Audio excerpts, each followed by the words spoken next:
Bonjour à tous, dans cette vidéo nous allons voir comment étudier un algorithme de seuil.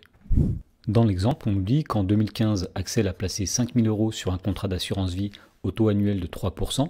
Il souhaite savoir en quelle année son capital aura dépassé 10 000 € et pour cela il a écrit le programme Python suivant. Alors nous avons ici le mot-clé def qui veut dire qu'on va définir une fonction qui s'appelle compte, qui ne contient aucun argument. Donc nous avons une variable n qui va contenir une certaine valeur, une variable u qui va contenir une certaine valeur, et nous avons une boucle while, c'est-à-dire une boucle tant que, et à la fin on renvoie la valeur de la variable n. Dans la première question, on demande de compléter ce programme pour que l'appel de la fonction compte renvoie la valeur de n cherchée. Autrement dit, on veut que cet algorithme renvoie la valeur n, qui est l'année à partir de laquelle le capital d'Axel aura dépassé 10 000 €. Alors, puisque au départ c'était en 2015, Axel avait placé 5 000 €, la variable n qui va représenter les années vaudra 2015, et la variable u qui va représenter le capital disponible sur ce contrat d'assurance vie vaudra 5 000. Et ensuite on dira que tant que le capital n'a pas dépassé 10 000, c'est-à-dire tant que u est inférieur à 10 000, eh bien la valeur de n va augmenter de 1, on va passer à l'année d'après, autrement dit n est égal à n plus 1, ce qui veut dire n prend la valeur n plus 1. Et la valeur de u va être modifiée aussi. Alors puisqu'on disait que le taux est de 3%, cela veut dire que chaque année le capital augmente de 3%. Alors augmenter un nombre de 3%, ça revient à le multiplier par 1,03. Donc dans la variable u, nous allons mettre 1,03 multiplié par u. Voilà, et donc lorsque la condition u inférieure à 10 000 ne sera plus vérifiée, c'est-à-dire lorsque le capital aura dépassé 10 000 €, eh bien on renverra la valeur de n, c'est-à-dire l'année à partir de laquelle cela se produira.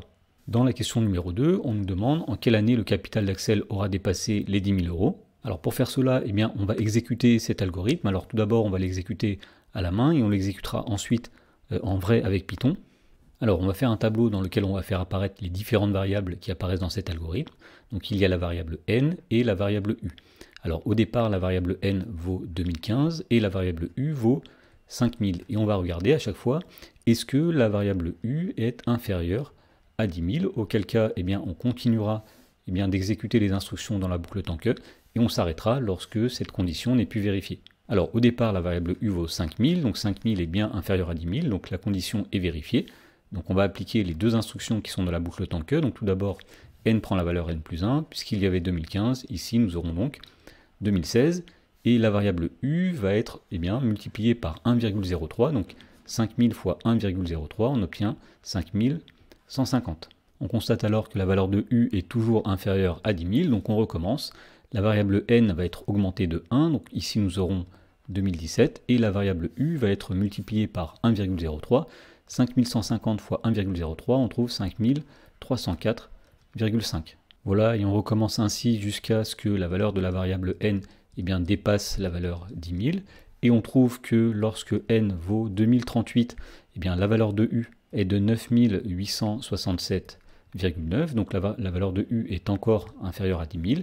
Et lorsque n égale 2039, la valeur de u vaut environ 10 164, donc la condition n'est plus vérifiée. Donc l'algorithme va s'arrêter ici, et donc la valeur de n qui sera renvoyée, c'est la valeur 2039. Et donc on peut affirmer que le capital d'Axel aura dépassé les 10 000 € en 2039. Alors on peut vérifier cela en exécutant l'algorithme, donc ici nous avons réécrit l'algorithme. Lorsqu'on exécute, alors il ne va rien se passer, puisqu'il faut appeler la fonction compte pour avoir la valeur de n renvoyée. Donc nous allons écrire ici print compte avec deux parenthèses ouvrantes et fermantes, et on voit qu'on obtient bien la valeur n égale 2039.